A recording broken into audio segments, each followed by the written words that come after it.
लेकिन कोविड के बाद सर सैलरी भी बहुत बढ़ी है आईटी इंडस्ट्री में। ये बड़ा आपने अच्छा पॉइंट उठाया। अब हुआ क्या, अब आईटी इंडस्ट्री की आपने बात किया तो मैं स्पेशली बताता हूँ, नेटवर्क और सिक्योरिटी इंजीनियर की सैलरी बहुत बड़ी है। अच्छा। कोडिंग का तो जो बड़ी है और उनका एवरेज रहा है, लेकिन नेटवर्क सिक्योरिटी इंजीनियर का बहुत सैलरी बड़ी है। इसके पीछे पता है क्या रीजन है?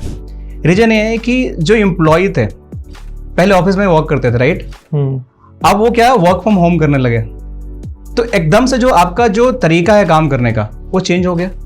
जो इंफ्रास्ट्रक्चर था, आप ऑफिस जाते थे, ऑफिस के अंदर काम करते थे, वहां पे आप लैन में बैठ के काम करते थे। तो ऑफिस इस तरीके से बनाया हुआ था कि हमारे वर्कफोर्स को ऑफिस के अंदर मेंटेन करके उससे काम करवाना है। कोविड में क्या हो गया, सब कुछ घर बैठ गया।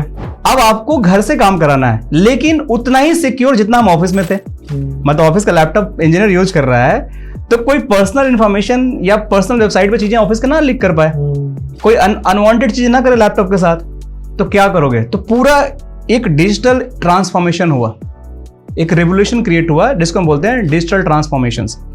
उस डिजिटल ट्रांसफॉर्मेशन क्रिएट होने की वजह से एकदम से नेटवर्क सिक्योरिटी इंजीनियर की हाइप आ गई कि भाई आप घर से काम करना, आपको इंफ्रा बनाना है इस तरीके से। तो जो स्किल्ड इंजीनियर थे, जिनको अच्छे से फायरवॉल आती थी, जी स्किलर आता था, अच्छा नेटवर्क इंजीनियर थे, उनकी सडनली डिमांड इतनी बढ़ गई कि जो 10 पे थे वो 30 पे पहुंच गए, 30 वाले 50 पे पहुंच गए, 40 वाले 60 पे पहुंच गए, 25 वाला 35 पे पहुंच गए। तो लोगों ने, मेरे जानने वालों में, मतलब ऐसे ऐसे लोगों को जानता हूं कि जो मेरे क्लोज फ्रेंड्स हैं, कि 10 लाख के पैकेज से विद इन कोविड 1 साल के अंदर, 1.5 साल के अंदर घर बैठे बैठे 10 से 35 लाख पे पहुंच गए, 40 लाख पे पहुंच गए 1-1.5 साल के अंदर। तो it all happen due to the COVID, क्योंकि आपका डिजिटल ट्रांसफॉर्मेशन, डिजिटल इंफ्रास्ट्रक्चर जो है पूरा चेंज हो रहा था। और उसको बनाने के लिए कौन चाहिए?